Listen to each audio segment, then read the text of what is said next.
पूर्णाकुलेक्षणं विषीदन्तमिदं वाक्यमुवाच मधुसूदनः तं तथा कृपयाविष्टमश्रुपूर्णाकुलेक्षणं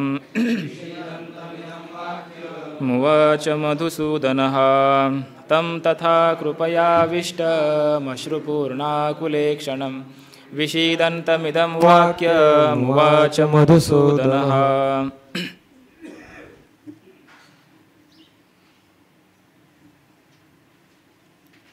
संजय उवाच तं तथा कृपयाविष्टम् अश्रुपूर्णाकुलेक्षणं विषीदन्तमिदं वाक्यम् उवाच मधुसूदनः। भगवान विश्वमाऊली श्री ज्ञानोबा यांच्या कृपेने ज्ञानेश्वरीच्या दुसऱ्या अध्यायाला आज प्रारंभ होतोय। बाबांची आज्ञा आहे म्हणून इथं बसण्याचं धाडस केलेलं आहे, अन्यथा ज्ञानेश्वरी सांगणं मला खूप अवघड वाटतंय। ज्ञानेश्वरीवर बोलणं, कोणत्याही ओवीचा अर्थ सांगणं आणि तेही इथं बसून सांगणं, बाकीचे मूळ गीता सांगायला सुद्धा एवढी भीती नाही वाटत। वेदांतातला कुठलाही ग्रंथ असो, पंचदशी असो, अगर कोणता दुसराही एखादा ग्रंथ, गीतेवरचं भाष्यही असो, तेही सांगताना एवढं दडपण येत नाही। पण ज्ञानेश्वरी सांगताना मात्र काय होतं काही माहीत नाही, पण ते सांगण्याचं धाडस मात्र होतच नाही।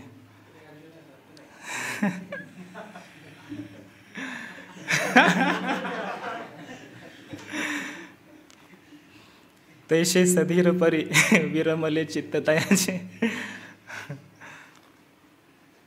पण जसं ते आताच ओव्या गेले आपल्याला, त्याही पाठ नाहीत।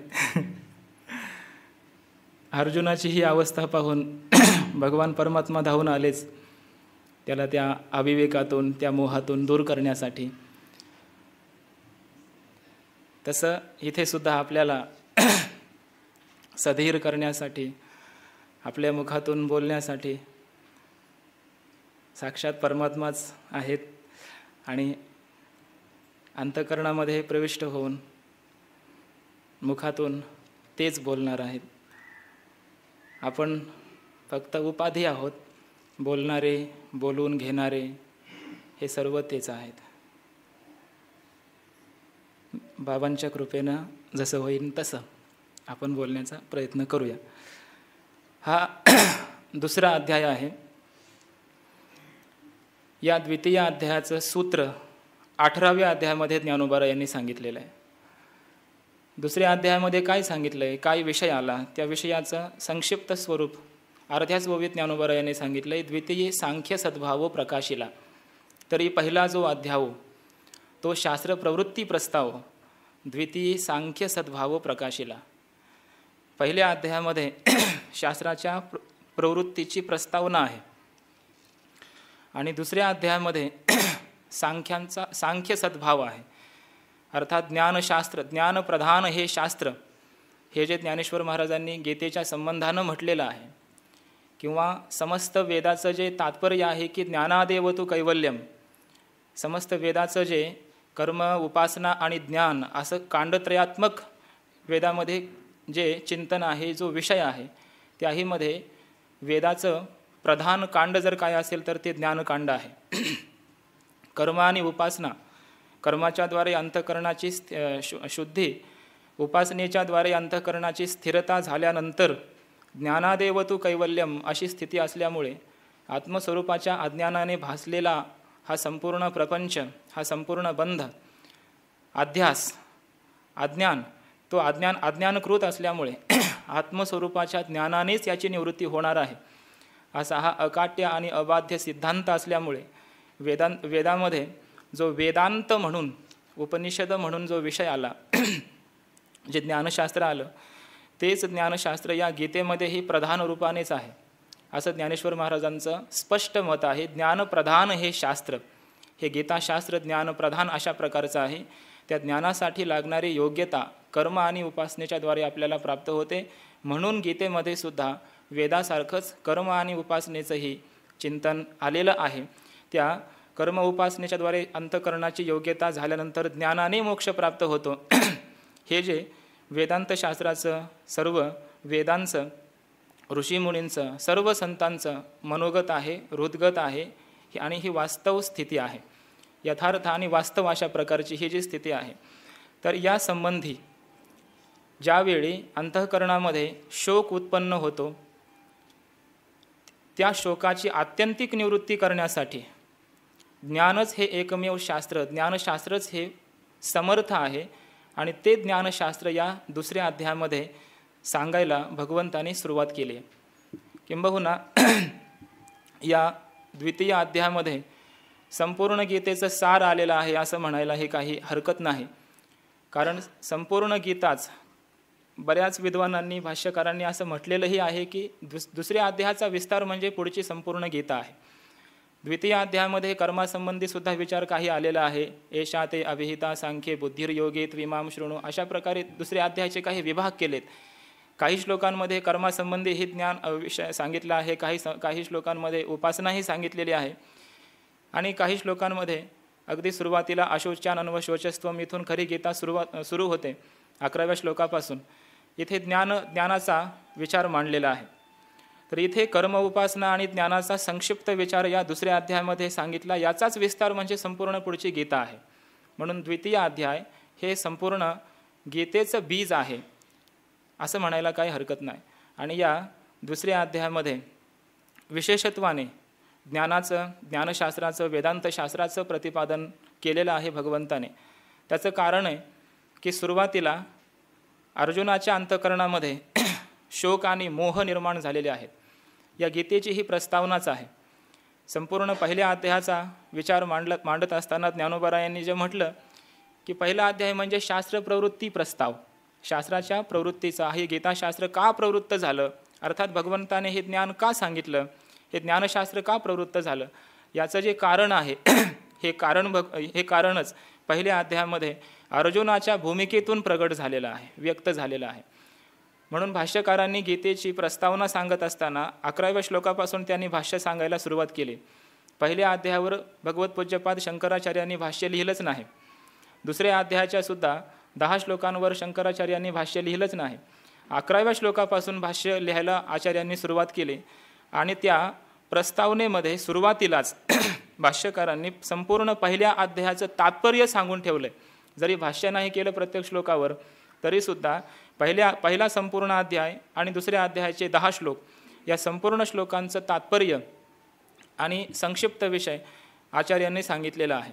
अर्जुनाच्या अंतःकरणामध्ये शोक आणि मोह निर्माण झाले. त्याला काय कारण असेल? भाष्यकारांनी सांगितलं त्याच्या अंतःकरणामध्ये रागद्वेष निर्माण झाले, आत्मीयासंबंधी आसक्ती निर्माण झाली. अर्जुनाच्या अंतःकरणामध्ये शोक मोह निर्माण झाले असं म्हटलं आहे. भाष्यकारांनी अत्यंत सुंदर त्या ठिकाणी म्हटलेलं आहे. अर्जुनेन राज्यगुरु पुत्र मित्र सुहृज्जन स्वजन संबंधी बांधवेषु अहम येषाम मम एते इति एवं भ्रांती प्रत्यय निमित्त स्नेह विच्छेदादी निमित्तौ आत्मनः शोकमोहौ प्रदर्शितौ. संपूर्ण अध्यायाचं सार सांगितलं या पंक्तीमध्ये की अर्जुनाने त्याच्या अंतःकरणामध्ये शोक आणि मोह निर्माण झालेत अशा प्रकारचं प्रदर्शन केलं, भगवंताला दाखवून दिलंय की त्याच्या अंतःकरणामध्ये शोक आणि मोह निर्माण झालेत आणि हे शोक मोहच दुःखाला कारण अशा प्रकारचे आहेत. आणि या शोकमोहाची निवृत्ती, या अविवेकाची निवृत्ती केवळ ज्ञानाने होऊ शकते. म्हणून या दुसऱ्या अध्यायाच्या 11व्या श्लोकापासून ज्ञानशास्त्र सांगायला भगवंताने सुरुवात केली. अशी गीतेची प्रस्तावना भगवत पूज्यपाद आचार्यांनी दिलेली आहे. तर ती प्रस्तावनाच आपण अजून पाहतोय. या 10 श्लोकांमध्ये सुद्धा आणखी अर्जुनाची भूमिकाच सांगितलेली आहे. पहिला अध्याय संपूर्ण झाला. अर्जुनाच्या अंतःकरणामध्ये शोकमोह निर्माण झाले, आत्मीयासंबंधी हे माझे आहेत अशा प्रकारची ममत्व बुद्धी निर्माण झाली. स्वदेहा नाम अर्जुनू अशा प्रकारे देहाच्या ठिकाणी अहंकार निर्माण झाला. मी एक देहवान असा अर्जुन आहे असं त्याला वाटायला लागलं. या संबंधी हे माझे आहेत असं ममत्व निर्माण झालं. आणि हे अहंकार आणि ममत्व निर्माण झालं यालाच शास्त्रामध्ये अहमाध्यास आणि ममाध्यास असं म्हणतात. तर हा अहमाध्यास आणि ममाध्यास अंतःकरणामध्ये निर्माण झाल्यामुळे त्याला शोक आणि मोह झाले, अत्यंत दुःख झालं. आणि मग या दुःखाची निवृत्ती करण्यासाठी म्हणून भगवंताने जो उपदेश केला तो या दुसऱ्या अध्यायापासून आपल्याला पाहायला मिळणार आहे. या सुरुवातीला अर्जुनाच्या अंतःकरणामध्ये जे शोक आणि मोह निर्माण झाले त्याची निवृत्ती करणारं हे गीताशास्त्र आहे. असं म्हटलं जातं की अर्जुनाच्या अंतःकरणामध्ये जे दुःख निर्माण झालं त्या दुःखाची निवृत्ती करण्यासाठी भगवंताने जो उपदेश केला त्याला गीता असं म्हणतात. ते श्रीमद भगवद्गीता या रूपानं ते ज्ञान प्रगट झालेलं आहे. अर्जुनाच्या अंतःकरणामध्ये त्यावेळी युद्धाच्या समयी मोह निर्माण झाला म्हणून त्याला शोक झाला. पण आम्हाला आज या गीतेची आवश्यकता काय असं कदाचित कुणाला वाटण्याची शक्यता आहे. त्याचं उत्तर हे आहे की जोपर्यंत अर्जुन म्हणजे काय एक सामान्य व्यक्तिमत्व नाही. अर्जुन म्हणजे अर्जुनाची एक ते जे व्यक्तिमत्व साकारलेलं आहे पहिल्या अध्यायामध्ये तशी ज्याही कुणाची अवस्था झाली असेल तो अर्जुनच आहे. अर्जुनाच्या निमित्ताने सांगितलेलं भगवंताने हे तत्त्वज्ञान आहे. ज्याच्या अंतःकरणामध्ये शोक आणि मोह निर्माण झाले असतील तो अर्जुनच आहे. आणि केवळ शोक मोह निर्माण झाले नाहीत तर जो अर्जुनासारखा रुजुत्वात अर्जुन हा असा झालेला आहे, भगवंताकडून जो उपदेश ग्रहण करण्याच्या योग्यतेचा झालेला आहे असा अर्जुन आहे. असा जोही कोणी होईल आणि ज्याही कुणाला या जगामध्ये शोक आणि मोह निर्माण होतील, ज्याही कुणाला ममत्व निर्माण होईल, दुःख निर्माण होईल, त्या दुःखाची निवृत्ती करण्यासाठी गीताशास्त्र तेवढंच समर्थ आहे. म्हणून गीता ही आजही आपल्याला या ज्ञानाच्या रूपानं आपल्या दुःखाची निवृत्ती करण्यासाठी म्हणून तितकीच समर्थ आणि कटिबद्ध आहे. म्हणून श्रीमद भगवद्गीता हे अमर अशा प्रकारचं शास्त्र आहे. जोपर्यंत आपल्याला दुःख आहे तोपर्यंत गीतेची आपल्याला गरजच आहे. गीता ही कालपरिच्छिन्न अशा प्रकारची नाहीच आहे. ती द्वापार युगामध्ये आणि ते अर्जुनासाठी होते असा याचा अर्थच नाही. अर्जुन ज्याही कुणाला दुःख होईल त्याला त्या दुःखाच्या निवृत्तीसाठी श्रीमद भगवद्गीतेचीच आवश्यकता आहे. म्हणूनच ज्ञानोबारायांनी सुद्धा या गीतेवर व्याख्यान करावं, गीतेवर भाष्य लिहावं हे ज्ञानोबारायांनी यातून सुचवलेलं आहे. माऊलींचा जो अवतार आहे तो प्रगट गुह्य बोले यासाठी आहे. सर्वांना हे ज्ञान आबाल सुबोध करण्यासाठी म्हणून ज्ञानोबारायांचा अवतार आहे. सर्वांना आनंदाचे आवारू मांडू जगा ही ज्ञानोबारायांची प्रतिज्ञा ही साकार करण्यासाठी किंवा सर्वांना आनंद देण्यासाठी, सर्वांचा उद्धार करण्यासाठी ज्ञानोबारायांचा अवतार आहे. आणि म्हणून ज्ञानोबारायांनी हे त्यांचं अवतार कार्य पूर्ण करण्यासाठी जी सुरुवात केली ती खरी सुरुवात ज्ञानेश्वरीच्या व्याख्यानातून झाली. म्हणून हे ज्ञानशास्त्र हे ज्ञानोबारायांना वाटलेलं दुःखाच्या निवृत्तीचं साधन आहे. म्हणून खऱ्या अर्थाने आपल्या दुःखाच्या निवृत्तीचं आत्यंतिक आणि ज्ञानोबारायांना मान्य असलेलं शास्त्र साधन जर कोणतं असेल तर ते गीताशास्त्र आहे. आणि गीताशास्त्र हे ज्ञानप्रधान अशा प्रकारचं हे शास्त्र आहे. म्हणून ज्ञानोबारायांनी सांगितलेलं हे शास्त्र हे ज्ञानेश्वरी शास्त्र हे दुःखाची निवृत्ती करणारं अशा प्रकारचं हे शास्त्र आहे. या दुसऱ्या अध्यायामध्ये या संपूर्ण गीतेचं बीज आहे, संपूर्ण वेदांताचं बीज आहे, शास्त्राचं सर्व वेदाचं बीज आहे असं म्हणायला हरकत नाही. आणि अशा प्रकारचा हा दुसरा अध्याय आजपासून आपण पाहणार आहोत. त्यातला हा पहिला श्लोक आहे. संजयः उवाच तं तथा कृपयाविष्टम् अश्रुपूर्णाकुलेक्षणं विषीदन्तम् इदं वाक्यम् उवाच मधुसूदनः. मधुसूदनः तं तथा कृपयाविष्टम् अश्रुपूर्णाकुलेक्षणं विषीदन्तम् इदं वाक्यम् उवाच. मधुसूदनः भगवान श्रीकृष्ण परमात्मा मधु नावाच्या दैत्याला मारणारे असे मधुसूदन. तम म्हणजे त्या अर्जुनाला. कसा तो अर्जुन? तथा कृपया आविष्टम, तशा प्रकारचा तो कृपेने युक्त झालेला. कृपेने म्हणजे इथं कृपा शब्दाचा अर्थ आहे दया. दयेने युक्त झालेला, दयेने व्यापलेल्या तशा प्रकारचा म्हणजे पहिल्या अध्यायाचे शेवटचे श्लोक संपूर्ण माहितीच आहेत. एव मुक्त्वा ऋषिकेशम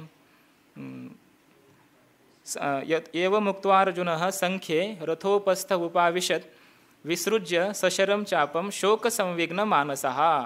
शोकसंविघ्न मानसः, ज्याचा अंतकरण शोकाने युक्त व्याप्त झालेला आहे असा तो झाला. आणि असा झालेला कृपेने दयेने युक्त झालेला अशा त्या अर्जुनाला अश्रुपूर्णा कुलेक्षणम, ज्याचे नेत्र अश्रूंनी पूर्णपणे दाटलेले आहेत अशा त्या अर्जुनाला विषीदंतम अत्यंत खेदयुक्त झालेल्या, विषाद करणाऱ्या, खेद करणाऱ्या किंवा दुःख करणाऱ्या अशा त्या अर्जुनाला इदम वाक्यम उवाच, हे वाक्य बोलले.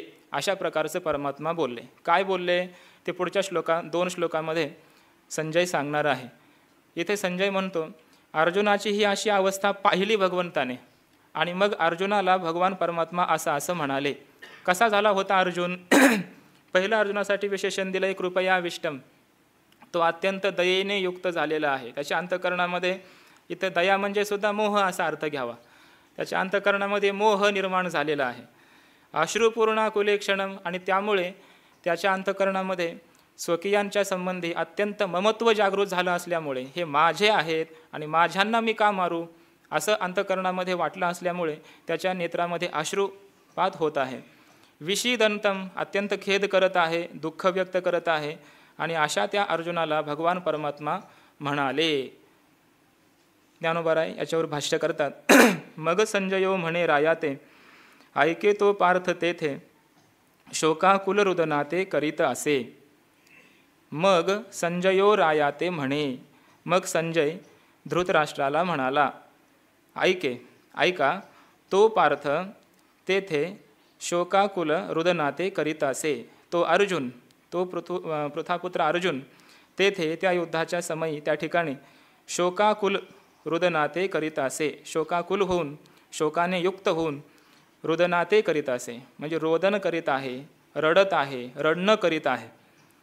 मग म्हणजे तो अर्जुन त्या रथावरून उडी मारून मागच्या बाजूला बसला आहे ना. रथोपस्थ उपाविशत, असं रथाच्या खाली उडी मारून तो थांबला. आणि मग काय झालं, त्यानंतर काय झालं असं कदाचित धृतराष्ट्राला वाटलेलं आहे. धृतराष्ट्राला असं वाटलं की मग रथातून उडी मारून अर्जुन खाली जर उतरलेला आहे तर याचा अर्थ असा होतो की आता अर्जुन युद्ध करणार नाही. मग अर्जुन आता निघून जाईल. मग निघून गेला म्हणजे हे राज्य आपल्याच मुलांना मिळणार आहे, म्हणून तो आनंद व्यक्त करू लागला. मग काय झालं, मग पुढे काय झालं त्याला असं वाटू लागलं. मग त्याचा हा भ्रम दूर करण्यासाठी संजय म्हणतोय की असं काही तुम्ही भ्रम करून घेऊ नका. जरी त्या ठिकाणी अर्जुन उडी मारून खाली उतरला असला तरीसुद्धा, कारण ज्ञानोबा यांनी म्हटलंय ना, उडी घातली खाला रथोनिया, रथोपस्थ उपाविशत. पाहिलंच आपण हा विषय. रथाच्या मागच्या बाजूला जाऊन बसला असा सरळ अर्थ होतो. ज्ञानोबा म्हणतात रथाच्या खाली त्यांना उडीच मारली आणि मग तो खाली रथाच्या बाजूला, मागच्या बाजूला उडी मारून तो खाली थांबला. त्यावेळी मग भगवान परमात्मा तो अश्रुपात करू लागला, रडू लागला. अशा वेळी नंतर पुढे काय झालं असं जेव्हा वाटलं धृतराष्ट्राला, तेव्हा संजय म्हणतो की काही तुम्ही काळजी करू नका, तुमच्या मुलांना राज्य मिळणार आहे म्हणून आनंद मानू नका. भगवान परमात्मा त्या ठिकाणी आहेत, त्याचं हे दुःख निवृत्त करण्यासाठी आणि त्याला कर्तव्य सन्मुख करण्यासाठी भगवंत त्या ठिकाणी आहेत. म्हणून तुम्ही त्या ठिकाणी भगवान परमात्मा अर्जुनाला असं म्हणाले. त्या ठिकाणी संजय असं म्हणतो धृतराष्ट्राला. मग संजयो रायाते म्हणे, संजय म्हणाला, ऐके तो पार्थू तेथे शोकाकुल रुदनाते करीतू असे. तो अर्जुन त्या ठिकाणी शोकाकुल होऊन रडत आहे. शोकाकुल होणं म्हणजे रडणं. का होतं रडणं? रडणं म्हणजे दुःख व्यक्त करणं. दुःख व्यक्त करण्याचं एक साधन म्हणजे रडणं आहे. तर रडू लागला, त्याला दुःख झालं. दुःखाची काय कारणं आहेत? तर दुःखाची कारणं सांगितलेली आहेत. जेव्हा अंतःकरणामध्ये स्वरूपाच्या संबंधानं अज्ञान असतं त्याला मूल अज्ञान असं म्हणतात. आणि त्या अज्ञानाचंच कार्य आहे आवरण आणि विक्षेप. त्या अज्ञानाच्या 2 शक्ती आहेत, आवरण आणि विक्षेप. आत्मस्वरूपाच्या संबंधानं अज्ञान असणं हे मूळ कारण आहे दुःखाचं. त्याला मूल अज्ञान म्हटलंय, मूल कारण रूपा अविद्या म्हटलंय. आणि त्या अविद्येचीच 2 शक्ती आहेत, आवरण आणि विक्षेप. आवरण म्हणजे 2 प्रकारची ती आवरण आहेत. पुन्हा एक असत्वापादक आवरण आहे आणि एक आभानापादक आवरण आहे, अभानापादक आवरण आहे. असत्वापादक म्हणजे आत्मा नाही, परमात्मा नाही असं वाटणं, परमात्म्याचं अस्तित्व नाकारणं, याला म्हणायचं असत्वापादक आवरण. आणि अभानापादक आवरण म्हणजे परमात्म्याचं ज्ञान नसणं. जर असता तर त्याचं ज्ञान झालं असतं, पण त्याचं ज्ञान होत नाही. अमुक अमुक हा परमात्मा आहे असं त्याचं ज्ञान होत नाही. त्याचं ज्ञान नसणं, अभान म्हणजे अज्ञान, म्हणजे ज्ञान नसणं, हे जे आहे यालाच अभानापादक आवरण असं म्हणतात. आणि ज्यावेळी आवरण होतं म्हणजे या दोन प्रकारची आवरणं होतात. परमात्म्याचं अस्तित्व मानल्या जात नाही आणि परमात्म्यासंबंधी आवरण म्हणजे त्याचं ज्ञान नसतं, ज्ञानाचा अभाव होतो. त्यावेळेला विक्षेप प्राप्त होतो. आवरण आणि दुसरी शक्ती आहे विक्षेप. विक्षेप होतो म्हणजे दुःख होतं. दुःख होतं म्हणजे का होतं? कारण मी करता, मी भोगता, मी या देहवालाच आहे, देह म्हणजेच मी आहे, असं विपरीत ज्ञान त्याला होतं. कारण जर आत्मस्वरूपाच्या संबंधानं अज्ञान असेल तर आत्मा तर आहेच आहे, जरी अज्ञान असलं तरी. मग त्या आत्म्यासंबंधी त्याला विपरीत ज्ञान होतं, उलट ज्ञान होतं. देहच मी आहे अशा प्रकारचं विपरीत ज्ञान होतं. आणि देहाला मी मानल्यामुळे त्याच्या अंतःकरणामध्ये कर्तृत्व आणि भोक्तृत्व निर्माण होतं. स्वतःलाच कर्ता मानतो आणि मग कर्म करतो.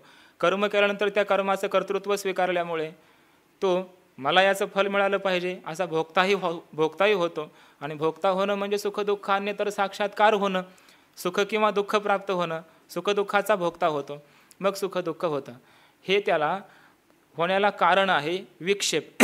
हा विक्षेप झाला, त्याला कारण आहे दोन प्रकारचं आवरण, दोन प्रकारचं आवरण, असत्वापादक आणि आभानापादक. आणि त्यालाही कारण आहे आत्मस्वरूपाचं अज्ञान.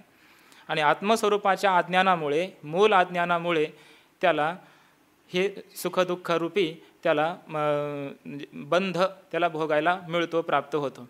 मूल अज्ञान आणि तूल अज्ञान याला असं म्हटलं शास्त्राच्या भाषेमध्ये. मूल अज्ञान आणि तूल अज्ञान. तूल अज्ञान म्हणजेच हे तूल अविद्यात्मक कार्य, सुखदुःख प्राप्त होणं, जगताची प्रतीती येणं, जगताला सत्य मानणं, देहालाच मी अशा प्रकारचं मानणं, ह्याला कार्याध्यास म्हटलेलं आहे. कार्याध्यास म्हणा, तूल अविद्या म्हणा. हे तूल अविद्या आहे. तूल अविद्या म्हणजेच कार्यात्मक असणारी ही अविद्या, ह्याला सत्य मानणं. आणि याचंही कारण आहे मूल अज्ञान, मूल अविद्या म्हणजे आत्मस्वरूपाचं अज्ञान. यामुळे हे सगळ्या गोष्टी प्राप्त होतात. आणि या गोष्टी झाल्यामुळे आत्मस्वरूपाच्या संबंधानं अज्ञान असल्यामुळं स्वतःच्या ठिकाणी विपरीत ज्ञान झालं, अहंकार झाला, ममत्व निर्माण झालं आणि त्यामुळे अंतःकरणामध्ये शोक आणि मोह निर्माण झाले. म्हणून म्हटलंय की अर्जुनाच्या अंतःकरणामध्ये शोक निर्माण झाला, शोकाकुळ अशा प्रकारचा तो झाला. शोकाकुल रुदनाते करीतू असे. यातून ज्ञानोबारायांनी हे सुचवलंय, सांगितलंय की जर तुम्हाला शोक झाला असेल, दुःख झालं असेल ना, तर त्या दुःखाच्या निवृत्तीसाठी म्हणून तुम्ही त्या दुःखाच्या मुळाकडेच जा. दुःखाचं मूळ शोधा. जोपर्यंत दुःखाचं मूळ नष्ट होत नाही तोपर्यंत संपूर्ण खऱ्या अर्थाने दुःखाची आत्यंतिक निवृत्ती होऊ शकत नाही. मग दुःखाचं मूळ काय असेल तर ते आहे आत्मस्वरूपाचं अज्ञान. आणि दुःखाला साक्षात कारण कोण असेल तर कार्याध्यास आहे, म्हणजेच ममत्व.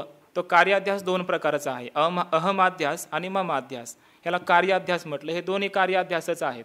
आणि याला आहे मूळ आहे तो कारणाध्यास, म्हणजे आत्मस्वरूपाचं अज्ञान असणं. तर ते अज्ञानच आहे कारणाध्यास. आणि त्यामुळे त्याला कार्याध्यास होतं, म्हणजे अहंकार आणि ममत्व निर्माण होतं. हे अहंकार आणि ममत्व हेच आहे दुःखाला साक्षात कारण. जोपर्यंत आपल्याला अहमत्व आहे, अहंकार आहे देहाच्या संबंधानं, तोपर्यंत त्याला दुःखातून कोणीही सोडवू शकत नाही. तो कधीही दुःखातून दूर जाऊ शकत नाही.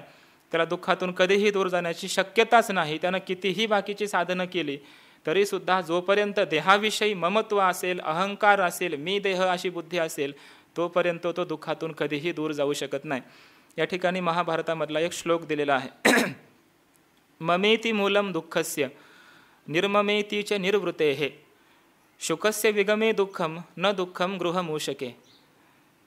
ममेति मूलम दुःखस्य, दुःखस्य मूलम मम इति, माझा अशा प्रकारचा अहंकार निर्माण होणं, ममत्व निर्माण होणं, हे माझे आहेत असं वाटणं, हेच दुःखाचं खरं मूळ आहे.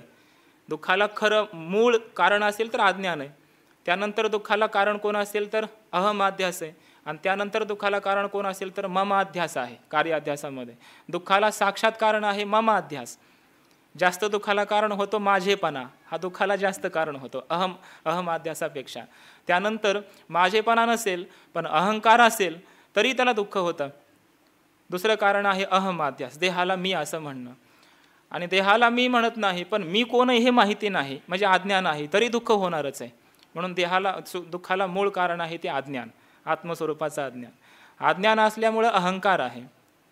अहंकार असल्यामुळे ममत्व आहे आणि ममत्व हे साक्षात दुःखाला मग कारण होतं.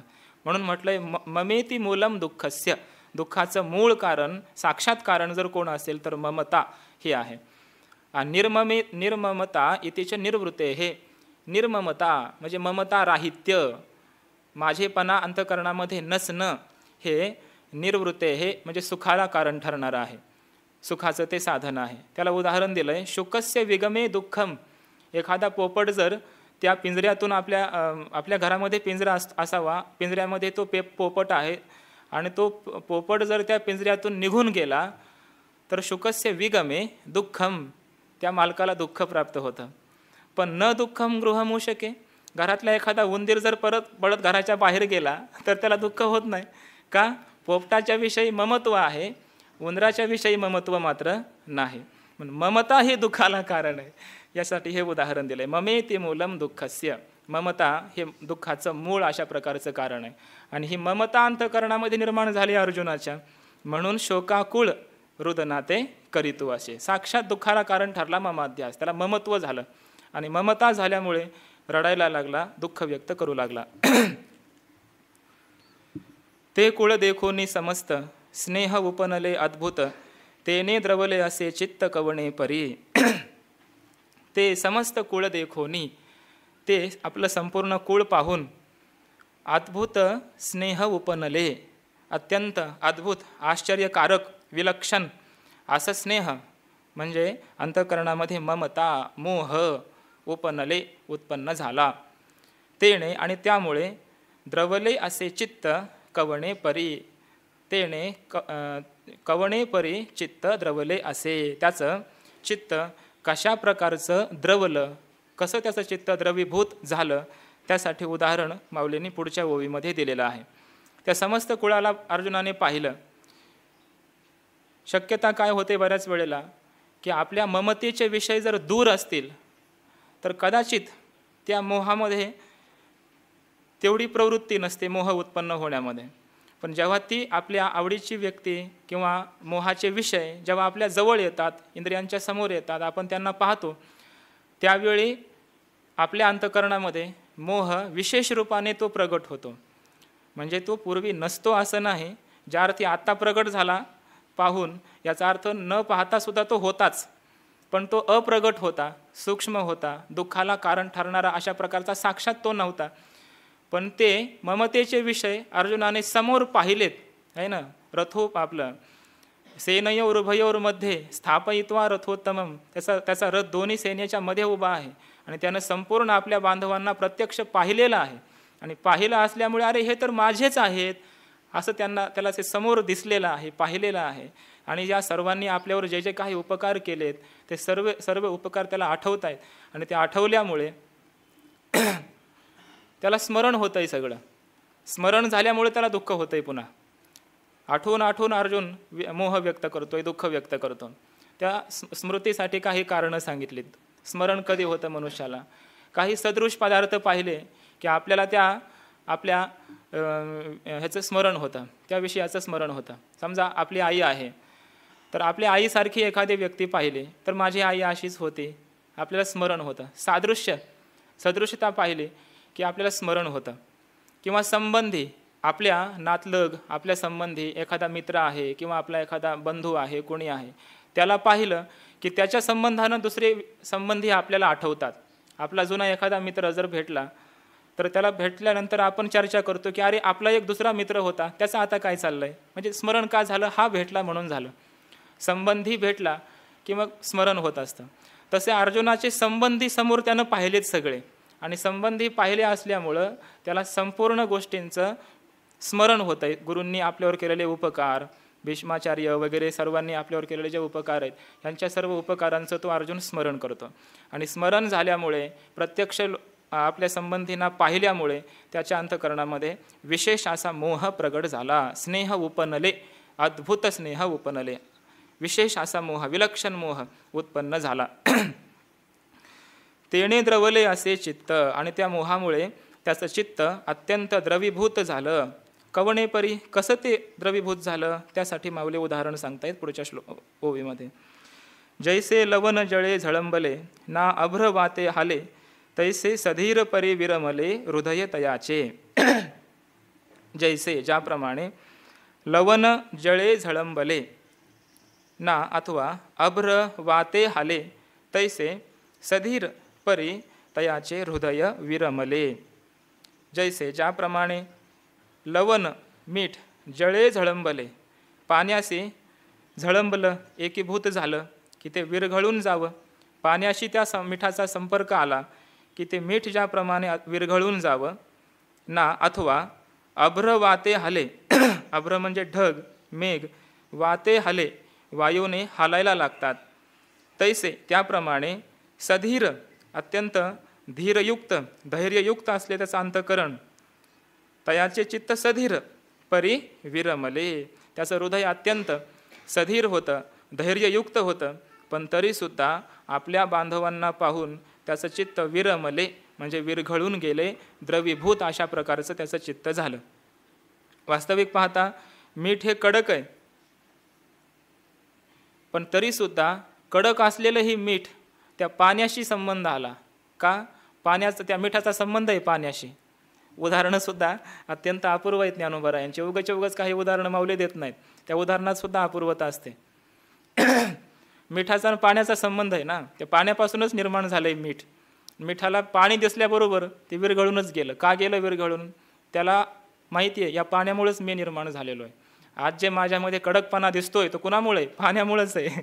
त्याला पाण्याचं स्मरण होतं. पाण्याला पाहिल्याबरोबर स्पर्श झाल्याबरोबर त्या मिठाचं पाणीच होतं विरघळून जातं आहे की ना.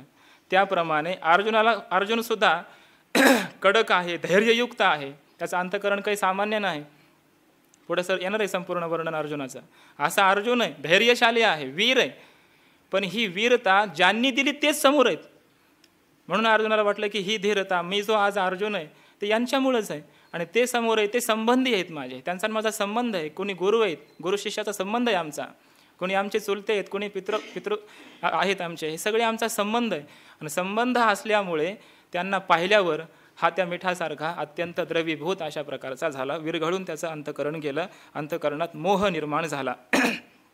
ना अभ्र वाते हाले मेघसुद्धा त्या वायूमुळे हालायला लागतात आणि मेघसुद्धा अत्यंत स्थिर अशा प्रकारचे झाल्यानंतर पाऊस पडतो जेव्हा ते स्थिर असतात त्यावेळी. पण जेव्हा त्या वायूचा स्पर्श झाला की ते मेघ इतस्ततः धावायला लागतात. ते स्थिर नाही राहत. तसा अर्जुनही त्या मेघासारखा आहे शूरवृत्तीचा आहे पण तरीसुद्धा त्या वायूमुळे त्या कृपेमुळे त्या स्नेहामुळे तो अत्यंत द्रवीभूत अशा प्रकारचा झाला. तैसे सधीर परिविरमले हृदय तयाचे म्हणून कृपा आकळीला दिसतसे आती कोमाईला जैसा कर्दमी रूपला राजहंस. म्हणून कृपा म्हणजे कृपेने आकळीला म्हणजे युक्त झाला व्यापला. कृपेने म्हणजे मोहाने अत्यंत तो व्याप्त झाला. दिसतसे अति कोमाईला अत्यंत कोमेजून गेलेला आहे अशा प्रकारचा तो दिसत होता. जैसा कर्दमी रूपला राजहंस ज्याप्रमाणे राजहंस चिखलामध्ये रूपला म्हणजे रुपून बसावा ऋतून बसावा ऋतून बसावा त्याप्रमाणे राजहंस. इथे सुद्धा राजहंसाची उपमा दिली अर्जुनाला. राजहंस आहे तो सामान्य नाही. निरक्षीर विवेकी आहे. पाणी आणि दूध वेगळं करणारा असा विवेकी आहे तो राजहंस. मोत्याचा चारा खाणारा आहे असाही तो राजहंस. पण तो जेव्हा आकाशामध्ये त्यानं झेप घ्यावी आणि वरून त्यानं खाली पाहावं काहीतरी मोत्यासारखं दिसतंय. त्या नक्षत्रांची प्रतिबिंब खाली पडलेले आहेत त्या पाण्यामध्ये आणि त्याला वाटावं की या ठिकाणी मोती आहेत. त्याला असं वाटावं आणि तो राजहंससुद्धा खाली झेप त्यानं घ्यावी आणि खाली त्या पाण्यामध्ये गाळ असल्यामुळं चिखल असल्यामुळे त्या चिखलात तो राजहंस ऋतून बसावा. राजहंसही पण ऋतून बसला. त्याप्रमाणे अर्जुन आहे तो ऋजुत्वात ऋजू आहे सरळ अंतकरणाचा आहे धैर्यशाली आहे. तो कधीही असा कोमेजून जाणारा नाही आहे पण तरीसुद्धा तो अर्जुन तो मोहाने अत्यंत कोमेजून अशा प्रकारचा गेला. त्याच्या अंतकरणामध्ये अविवेक निर्माण झाला. तो विवेकीच आहे तसा पण आपल्या संबंधींना पाहिल्यामुळे त्याच्या अंतकरणामध्ये मोह निर्माण झाला. कृपा आकळिला, मोहेने व्याप्त झाला आणि म्हणून अत्यंत कोमेजून गेला. ही कृपा म्हणजे मोह, स्नेह. हा स्नेह जो आहे हा मनुष्याला कोमेजूनच टाकणारा आहे, हेही यातून सुचवलेलं आहे. तुमच्या मोहाचा, तुमच्या प्रेमाचा, स्नेहाचा विषय जर संसारातला एखादा असेल, माऊली म्हणतात मग दिसत तसे अति कोमाईला, हे तुम्हालाही होणार आहे, याला पर्याय नाही. प्रियम त्वाम रोचयति. जर तुम्ही एखाद्या व्यक्तीला संसारातल्या प्रिय असं म्हणत असाल तर तुम्हाला ती प्रियता रडवल्याशिवाय राहणार नाही. जसं अर्जुनाचं याला साक्षात उदाहरण आहे, प्रत्यक्ष उदाहरण आहे अर्जुनाचं. दिसत असे अति कोमाईला. तयापरी तो पांडुकुमर, महामोहे अति जर्जर, देखोनी श्री शारंगधर काय बोले. तयापरी त्याप्रमाणे, त्या राजहंसाप्रमाणे, तो पांडुकुमर, तो पांडूचा पुत्र अर्जुन, महामोहे अति जर्जर, महामोहामुळे अत्यंत जर्जर झाला, ग्रस्त झाला.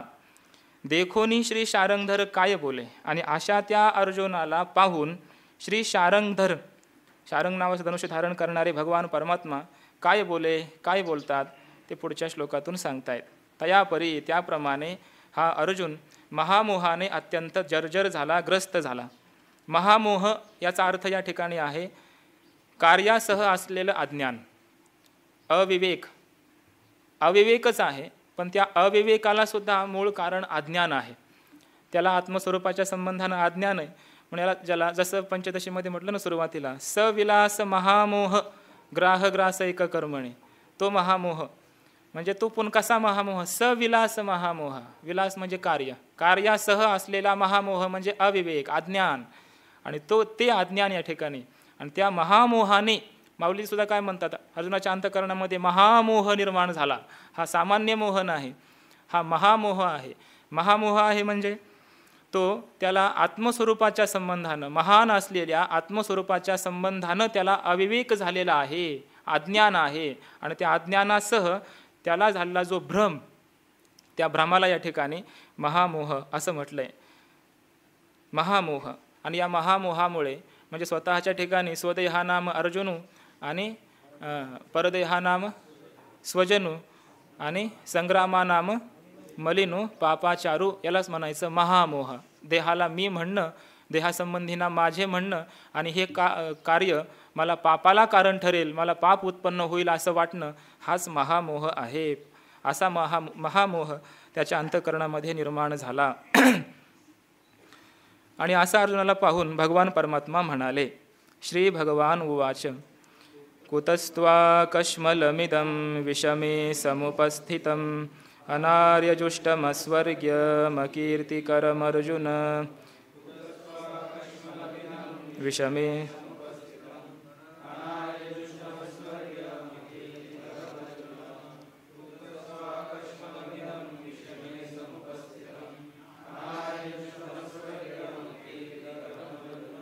श्री भगवान उवाच.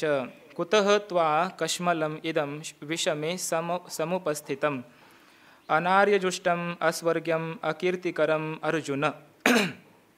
हे अर्जुन, त्वा इदं कश्मलम विषमे कुतः समुपस्थितम् अनार्यजुष्टम अस्वर्ग्यम अकीर्तिकरम कश्मलम. ते कश्मलमचे हे विशेषण आहेत.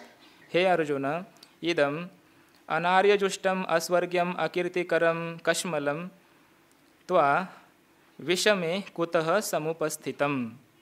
हे अर्जुना, हे कश्मल. कश्मल म्हणजे हे पाप. कसं हे पाप किंवा हा जो मोह आहे, मोहाला इथं कश्मल असं म्हटलेलं आहे. हा मोह कसा आहे? हा मोह अनार्यजुष्टम म्हणजे अनआर्य म्हणजे जे आर्य नाहीत त्यांनी ज्याचं सेवन केलं आहे असे. अनार्यजुष्टम याचे दोन अर्थ केलेत टीकेमध्ये. अनार्यजुष्टम म्हणजे न आर्यम न आर्य इति अनार्य, आणि तैहि अनार्यैहि जुष्टम इति अनार्यजुष्टम. आणि आर्यजुष्टम आर्यैहि जुष्टम आर्यजुष्टम, न आर्यैहि जुष्टम अनार्यजुष्टम, असे दोन समास करून वेगवेगळे अर्थ केलेत. पहिला अर्थ आहे अनार्यैहि जुष्टम म्हणजे जे आर्य नाहीत, श्रेष्ठ नाहीत, जे कनिष्ठ आहेत, सामान्य लोक आहेत, भ्रमिष्ठ आहेत, अशा वाईट लोकांनी, भ्रमिष्ठ लोकांनी ज्याचं सेवन केलेलं आहे, त्याचा स्वीकार केलेला आहे, असा हा मोह आहे की ज्याला सामान्य लोकांनी, श्रेष्ठांनी स्वीकारलेलं नाही अशा. आणि अनार्यजुष्टम दुसरा अर्थ आहे न आर्यजुष्टम, येथे अनार्यजुष्टम, आर्य लोकांनी ज्याचं सेवन केलं नाही असा. आणि दुसरा अर्थ काय सांगितला, जे आर्य नाहीत त्यांनी सेवन केलेलं आहे असा. शेवटी तिथंच जातो अर्थ, फारसा दूर नाही जात, पण थोडे वेगळा अर्थ होतो, म्हणजे थोडासा फरक, समासामध्ये फरक होतो.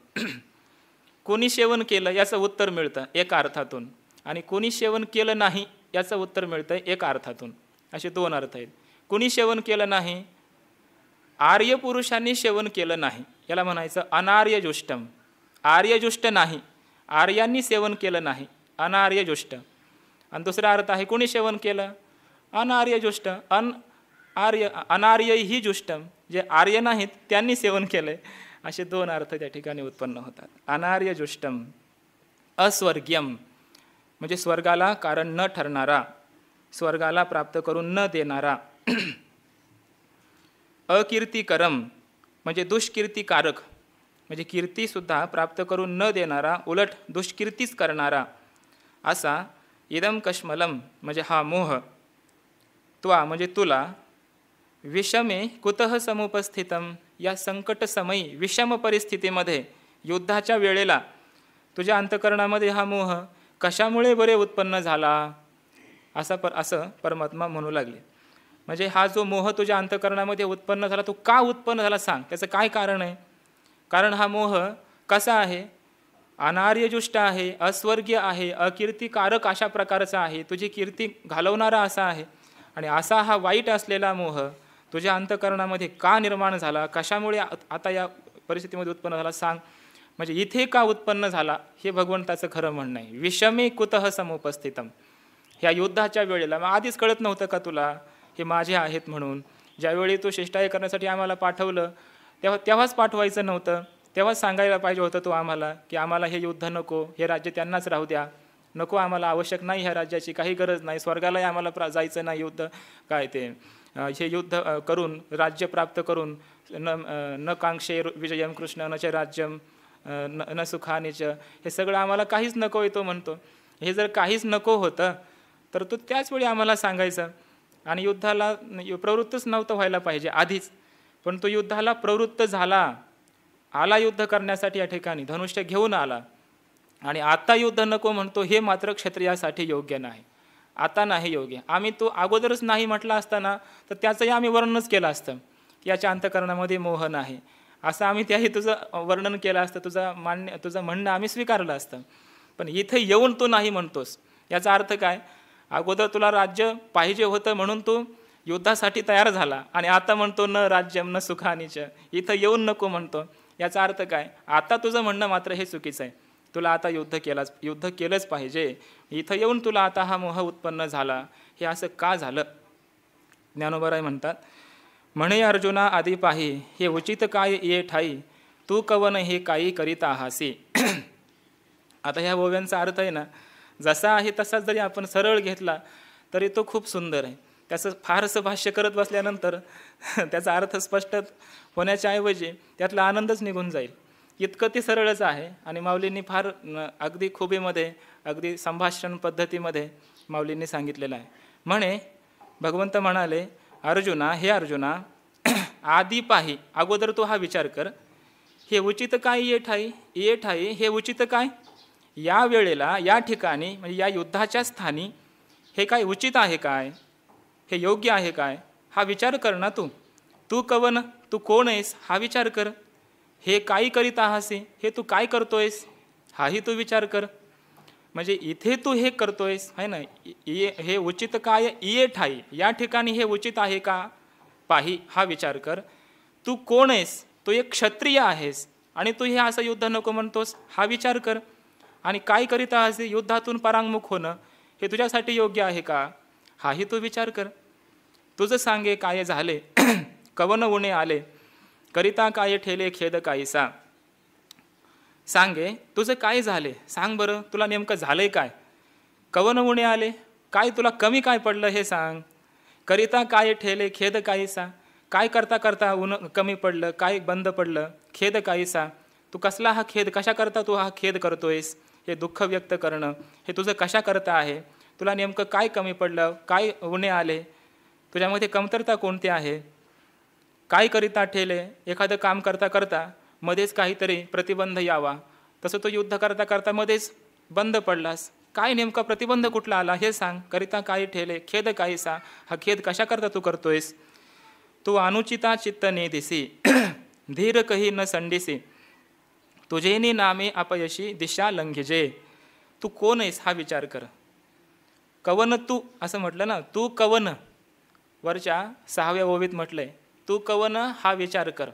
आणि तुला जर विचार करणं होत नसेल ना, तर मी सांगतो तू कोण आहेस ऐक. तू अनुचिता चित्त नेदिसी, अनुचित गोष्टींना म्हणजे अयोग्य गोष्टींना तू चित्त देत नाहीस, त्यांच्याकडे तुझं मन जातच नाही. अयोग्य अशी गोष्ट तुझं मनच करत नाही. अनुचिता चित्त नेदिसी धीर कही न संडिसी, आपलं धैर्य तू कधीही सोडत नाहीस. तुझेनी नामे अपयशी दिशा लंघिजे, तुझ्या नावानेच अपयशांनी दिशोदिशी फिरत म्हणजे पळावं, म्हणजे सर्व दिशांना त्यांनी धावत सुटावं, दशदेशामध्ये फिरावं. अपयशांनी सर्व हे तुझ्या नावाची शक्ती आहे, तुझ्या नावाचं हे सामर्थ्य आहे, असा तू आहेस.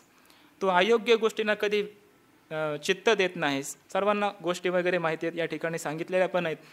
अर्जुन शाप स्वीकारतो पण पाप स्वीकारत नाही. अनुचिता चित्त नेदिसी धीर कही न संडिसी, मोठ्या राक्षसांच्या बरोबर तू युद्ध करतोस, तू कधीही धैर्य सोडत नाहीस.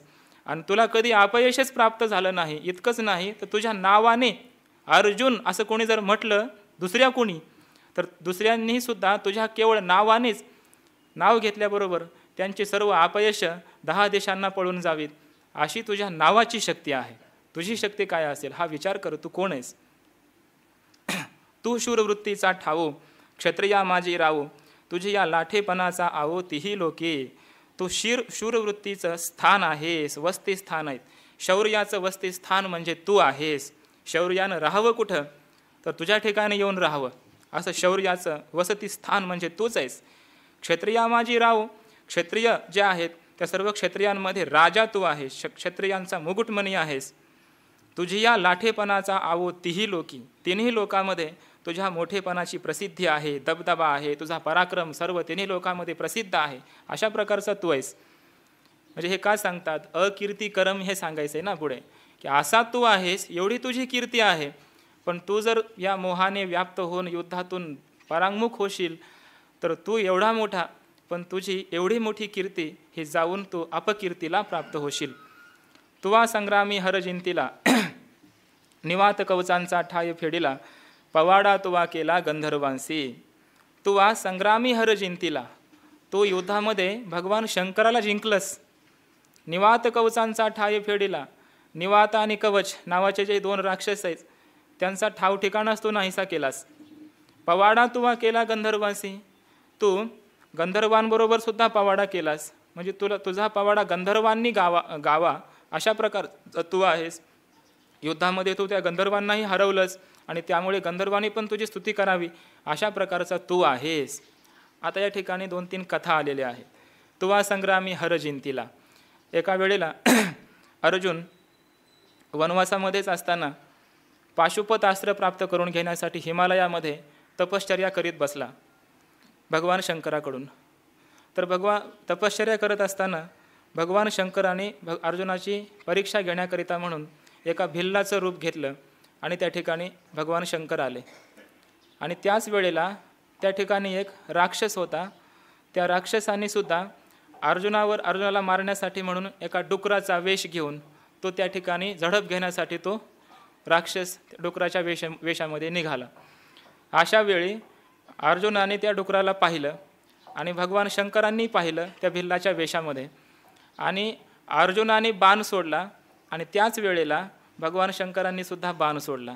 दोघांचाही बाण लागला, डुक्कर मरून पडलं, तो राक्षस मेला. पण मग आता ह्या राक्षसाला मारलं नेमकं कुणी, हे दोघेही जेव्हा समोर आले तेव्हा त्यांना प्रत्येकाने म्हणावं की मी मारलं, माझा बाण लागला.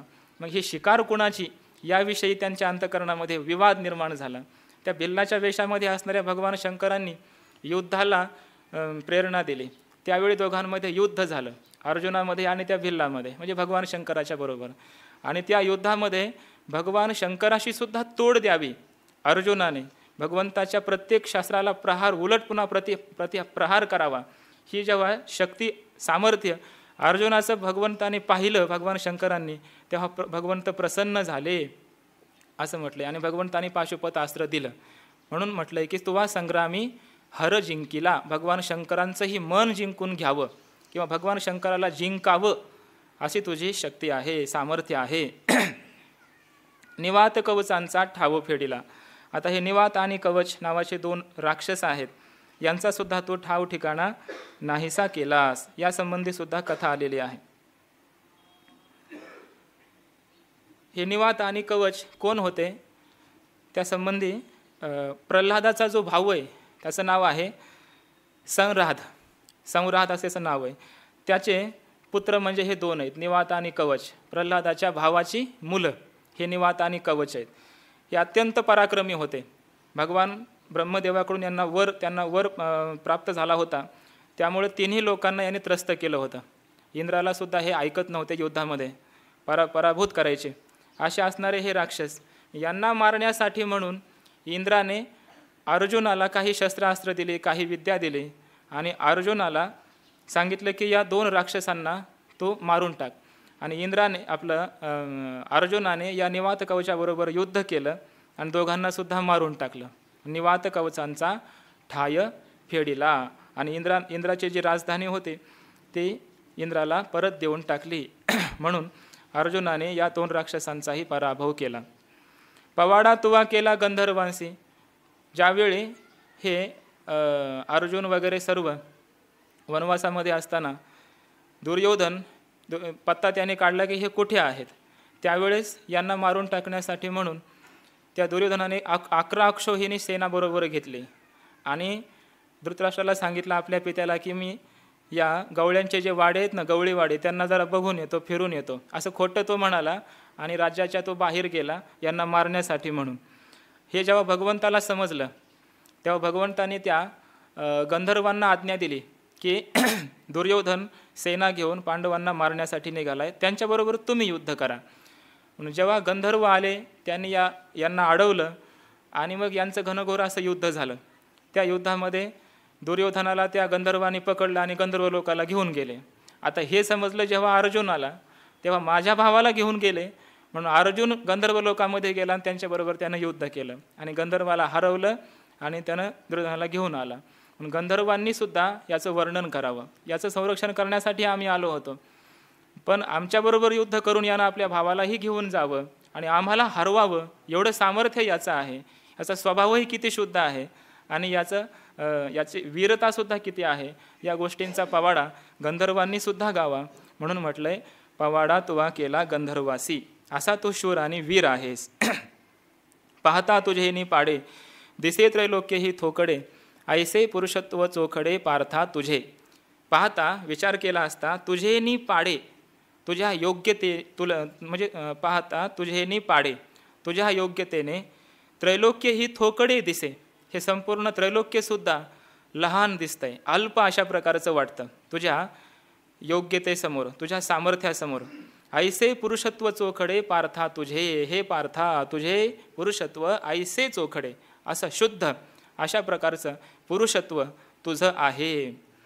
तो तू की आजी येथे सांडून या वीरवृत्तीते, अधोमुख रुदनाते करिता हासी.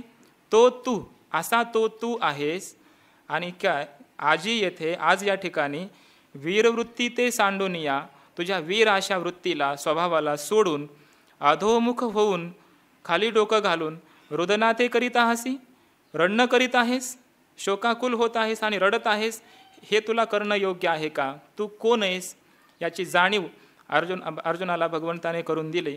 आणि असा तो तू आणि आज या ठिकाणी तू वीरवृत्ती सोडून देऊन रडणं करीत आहेस, असं तुला योग्य आहे का? हा विचार कर. काय करीत आहासी याचं हे उत्तर दिलंय भगवंताने. पाठीमागं म्हटलं ना तू कोण, कवन 6व्या ओवीत म्हटलंय. आणि काय करीत आहासी, कोण आहेस तू, हा विचार कर. त्याचा विचार भगवंताने सांगितला, तू कोण आहेस ते इथपर्यंत. आणि काय करीत आहेस, अधोमुख रुदना ते करीता हसी. त्याचं उत्तर इथं त्यानं स्वतः भगवंताने दिलंय. अधोमुख होऊन तू रडणं करीत आहेस. विचारी, अजून तू विचार कर. तू अर्जुन की कारुण्ये की जसी दिनू सांग पा अंधकारे भानुग्रासीला काय. विचार कर अर्जुना, तू अर्जुन आहेस आणि कारुण्याने दीन होतोयस. कारुण्य की जसी दिनू, कारुण्याकडून तू दीन केला जात आहेस. कारुण्याने तुला दीन असं करावं, असं कसं शक्य आहे. सांग पा, सांग बरं. अंधकारे भानुग्रासीला काही, अंधाराने कधी सूर्याला ग्रासलेलं असतं का, गिळून टाकावं का. उलट सूर्य उगवल्यानंतर अंधकार कुठल्या कुठं पळून जावा. तसा तू सूर्यासारखा आहेस, पण अंधकारानेच सूर्याला गिळून टाकावं असं कधी होतं का. पण तरीसुद्धा या कारुण्याने तू अत्यंत दीनवाना असा झालेला आहेस, मोहाने व्याकुळ झालेला आहेस. आणि तुला या युद्धातून परांगमुख होणं म्हणजे त्या सूर्यानं आपलं त्या अंधाराने सूर्याला गिळण्यासारखंच नाही का. हे असं तू काय करतोयस. ना तरी पवन मेघासी बिहे की अमृतासी मरण आहे. पाहे पा इंधनची गिळून जाये पावका ते. ना तरी अथवा पवन मेघासी बिहे, पवन म्हणजे वायू, तो मेघाला घाबरतो का. आताच गेले ओवी, त्या वायूमुळे ते मेघच उलट इकडे तिकडे असे हालायला लागतात, आहे का नाही. आताच ओवी गेले, पण ते अभ्रवा ते हाले, अभ्र मेघ वायूमुळे हालायला लागतात. पण जर पवन मेघासी बिहे, तो वायूच मेघाला बिहायला लागला, घाबरायला लागला, असं कधी होईल का. असं कधी शक्य नाही. की अमृतासी मरण आहे, अमृतच मरणाला घाबरायला लागलं, मी मरतो की काय असं अमृताला वाटायला लागलं, असं कधी शक्य आहे काय. पाहे पा, आणखी विचार कर, पहा बरं. इंधनाची गिळून जाये पावका ते. इंधन म्हणजे ते जे काही लाकूड वगैरे आहेत तेच पावका ते गिळून जाय. त्या अग्नीला गिळून टाकतात काय. अग्नीने गिळून टाकावं इंधनाला, पण इंधनच गिळून टाकतं का कधी अग्नीला. असं उलट कधी घडतं का. म्हणून तू विचार कर, तू अर्जुन आहेस. विचारी तू अर्जुन, विसरलास काय तू स्वतः अर्जुन आहेस. आणि तू असं करणं म्हणजे त्या वायूने मेघाला घाबरण्यासारखं आहे, अंधाराने सूर्याला गिळण्यासारखं आहे, अमृताने मरणाला घाबरण्यासारखं आहे आणि इंधनाने अग्नीला गिळण्यासारखं आहे. तुझं युद्धामध्ये या ठिकाणी येऊन मोहाने युक्त होणं, रडणं हे अत्यंत असं विरोधी आहे. की लवणीची जळविरे संसर्गे काळकुट मरे सांग महाफणी दरदुरे गिळे जे काही. लवणीची जळविरे, त्या मिठामुळे कधी पाणी विरघळत असतं काय. असं उलट कधी घडतं का की त्या मिठामुळे पाणी विरघळलं, असं कधी होत नाही. पाण्यामुळे मीठ विरघळत असतं. संसर्गे काळकूट मरे, एखाद्या दुसऱ्या विषयाच्या संसर्गाने संबंधाने काळकूट नावाचं जे भयंकर असं विष आहे ते कधी मरत असतं काय. सांग महाफणी दरदुरे गिळी जे काही. महाफणी, मोठ्या मोठ्या फण्या असलेला जो साप आहे, तो साप दरदुरे गिळी जे काही, एखाद्या बेडकानं गिळून टाकावा काय. सापाला बेडकानं गिळावं असं कधी उलट घडतं का. सिंहासी झोंबे कोल्हा ऐसा आपाडा थिके झाला परितोत्वा केला साच आजी येथ. सिंहासी झोंबे कोल्हा, सिंहाला कोल्हा कधी झोंबेल काय. म्हणजे एखाद्या कोल्ह्याने शिकारीसाठी मारण्यासाठी म्हणून सिंहाबरोबर युद्ध करावं असं कधी घडणं शक्य आहे का. अरे ज्या ठिकाणी हत्ती युद्ध करू शकत नाही सिंहाबरोबर, तिथं कोल्हा काय युद्ध करू शकणार आहे. ऐसा आपाड आतिके झाला, अशा प्रकारचे हे अघटित घटना, विलक्षण गोष्ट कधी काही घडणं शक्य आहे काय. परितोत्वा केला साच आजी, परितोत्वा साच केला आजी येथ. परितोत्वा आजी येथ साच केला. परंतु अशा गोष्टी मात्र सर्व गोष्टी ह्या आतापर्यंत सांगितल्या, ह्या सगळ्या गोष्टी तू आज खऱ्या केल्यास. म्हणजे तू युद्धातून उपरराम होणं म्हणजे परावृत्त होणं, हे तुझं होणं म्हणजे ह्या सगळ्या गोष्टींना खरं होणं आहे. अंधाराने सूर्याला गिळणं हे जगामध्ये खरं झालं, तुझ्यामुळं आज खरं झालं ह्या गोष्टी. एवढं विरोधी अशा प्रकारचं आहे. तू युद्धामध्ये यावंस आणि युद्ध नको म्हणून परत जावंस, हे तुझ्यासाठी इतकं विरोधी आहे. त्याला प्रवृत्ती देत आहेत, प्रेरणा देत आहेत भगवान परमात्मा अगोदर. म्हणून अजून अर्जुना जणे चित्त देसी या हिना वेगी धीर करून या मना सावध होई. म्हणून अर्जुना अजून विचार कर आणि या हिना चित्त देसी, जणे या हीन अशा गोष्टीला, अकीर्तिकारक अशा या, अनार्यजुष्ट अशा या वाईट गोष्टीला, अनुचित अशा गोष्टीकडे तू लक्ष देशील कदाचित, पण जणे देऊ नकोस. वेगी धीर करून या मना सावध होई. वेगानं मनाला धैर्य देऊन धीर असं धैर्ययुक्त असं मन करून सावध होई, सावधान हो आणि युद्धातून परावृत्त होऊ नकोस. सावधान हो, असा मोहाने व्याकुळ होऊ नकोस. सांडी हे मूर्खपण उठी घे धनुष्यबाण, संग्रामी हे कवन कारुण्य तुझे. हे मूर्खपण सांडी, या मूर्खपणाच्या गोष्टी सोडून दे. उठी उठ, घे धनुष्यबाण, हातात धनुष्यबाण घे. संग्रामी हे कवन कारुण्य तुझे. अरे युद्धामध्ये ह्या अशा प्रकारचं कारुण्य काय योग्य असतं काय? नाही. म्हणून काय मूर्ख तुझं मूर्खपण आहे सगळ्या ह्या गोष्टी. म्हणजे थोडं रागावले भगवान इथं. आतापर्यंत त्याला थोडी चालना दिली, प्रेरणा दिली, पण तरी अर्जुन तसाच आहे, जो का त्यो स्वरूपासारखा जो का त्यो आहे. काही बदलच व्हायला तयार नाही त्याच्या चेहऱ्यावर. हां बरोबर आहे. एखादा काय लगेच त्या हनुमंतासारखा. अरे त्या जांबवंताने शक्तीची ओळख करून दिली हनुमंतरायाला. हनुमंत आहेस तू, या समुद्रच काय, असे 7 समुद्र तू एका झेपेमध्ये पार करून जाऊ शकतोस. तुझं सामर्थ्य आहे हे म्हटल्यावर अर्जुन ते हनुमंतराय कसे एकदम शक्तीने समर्थ असे झाले आणि सावधान झाले. पण हा सावध होई म्हटल्यानंतरही सावध होईना. एवढी प्रेरणा दिली तरी हा सावधान व्हायला तयार नाही. मग भगवंत रागावले. सांडी हे मूर्खपण, आता तुझं मूर्खपण सिद्ध झालं म्हणून तू मूर्ख आहेस. मूर्ख म्हणजे अविवेकी आहेस, मूढ झालास तू कर्तव्याच्या संबंधानं.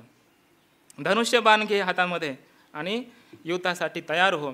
युद्धामध्ये ह्या गोष्टी योग्य नाहीत. हागा तू जाणता तरी न विचारीसी का आता, सांगे झुंजा वेळे सदयता उचित काही.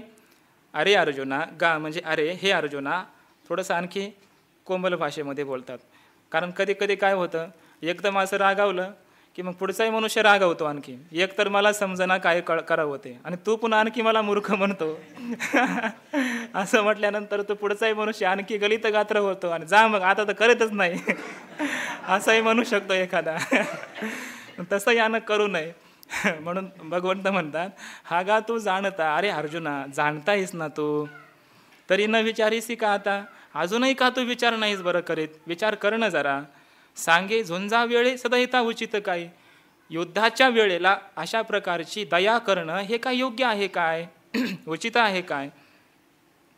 हे असतीय कीर्तीशी नाश आणि पारत्रिकासी अपभ्रंश म्हणे जगन्निवास अर्जुना ते.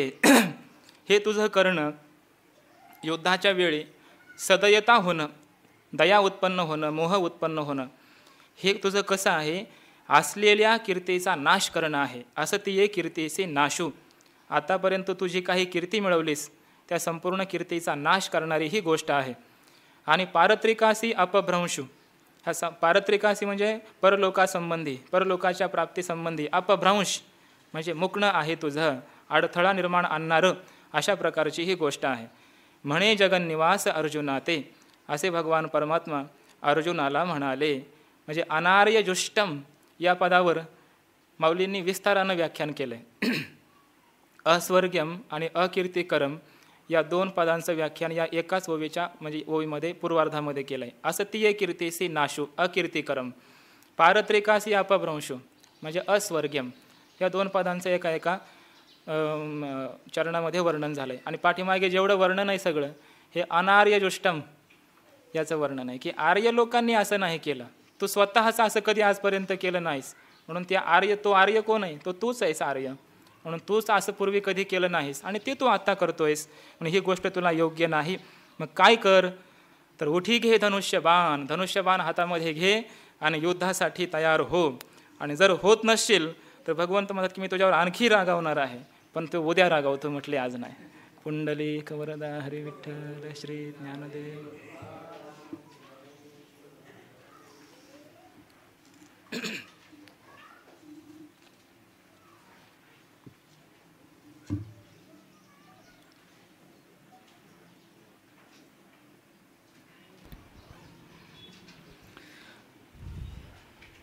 आता दुसरे नाही म्हणे, आता दुसरे नाही म्हणे.